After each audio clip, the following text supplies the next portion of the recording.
मौत अटल सत्य है। जो भी इस दुनिया में जन्म लेता है एक ना एक दिन उसका अंत तय होता है, चाहे वो इंसान हो, चाहे जानवर हो, चाहे पेड़ पौधे हो। इंसान सभ्यता के प्रारंभ से ही इस बात को लेकर काफ़ी उत्सुक रहता है कि आखिर मरने के बाद लोग कहाँ जाते हैं। क्या मरने के बाद लोगों को नया जीवन मिलता है? ऐसे बहुत से प्रश्न हैं जो इंसान के मन में उठते हैं और इंसान इन्हीं प्रश्नों का उत्तर ढूंढते रहता है। तो आज हम इस वीडियो में कोशिश करेंगे इसी बात को जानने की कि आखिर मरने के बाद इंसान कहाँ चला जाता है। धर्म के अनुसार यदि देखा जाए तो प्रत्येक धर्म की अपने अलग अलग विचार हैं। हिंदू धर्म के अनुसार मरने के बाद व्यक्ति स्वर्ग या नरक में जाता है।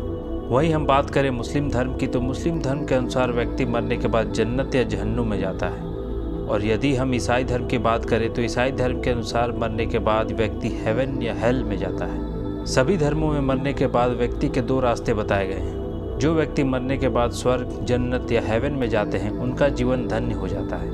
उन्हें स्वर्ग में बहुत सुख सुविधाएं मिलती हैं। ऐसा माना जाता है कि स्वर्ग में वही व्यक्ति जाते हैं जिन्होंने अपने जीवन में अच्छे काम किए हों, और वहीं इसके विपरीत जो व्यक्ति अपने जीवन में बुरे कर्म करते हैं उन्हें नरक या जहन्नुम नसीब होता है, जहाँ पर उन्हें कई तरह से प्रताड़ित किया जाता है।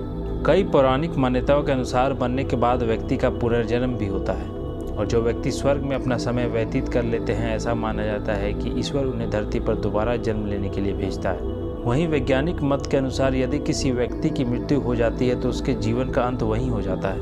विज्ञान किसी भी तरह से स्वर्ग और नरक को नहीं मानता।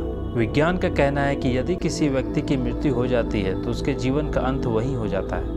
मृत्यु के बाद जीवन की कोई संभावना नहीं होती। ना तो स्वर्ग होता है और ना ही नरक होता है। आज तक यह बात कभी साबित नहीं हो पाई कि व्यक्ति को मरने के बाद स्वर्ग या नरक भोगना पड़ता है। कुछ लोगों की माने तो यह धरती ही स्वर्ग और नरक है। यदि हम जीवित रहते हुए अच्छे कर्म करेंगे तो हमें धरती में ही स्वर्ग भोगने को मिल जाएगा, और यदि हम अपने जीवन में बुरे कर्म करेंगे तो हमें इसी धरती में अपने पापों का पश्चाताप करना होगा। इस तरह से देखा जाए तो पौराणिक और वैज्ञानिक दोनों आधार में मृत्यु के बाद जीवन को लेकर मतभेद है। लेकिन इस दुनिया में हर व्यक्ति को खुली आज़ादी है कि वह अपने विचार किस तरह से रखता है। यदि उसे लगता है कि मरने के बाद वह स्वर्ग या नरक में जाएगा तो यह उसकी सोच पर निर्भर करता है, और यदि व्यक्ति सोचता है कि वह इसी धरती में रहते हुए ही स्वर्ग और नरक दोनों भोगेंगे तो यह भी उनकी सोच के ऊपर निर्भर करता है। आखिर में इस बात का सार यही निकलता है कि चाहे स्वर्ग और नरक का अस्तित्व हो या ना हो, इस बात की चिंता को छोड़कर हमें अपने इसी जीवन को सुंदर बनाना चाहिए और इसी जीवन में अच्छे कर्म करने चाहिए। आपके क्या विचार हैं मृत्यु के बाद जीवन के बारे में? हमारे कमेंट सेक्शन में जरूर शेयर करें।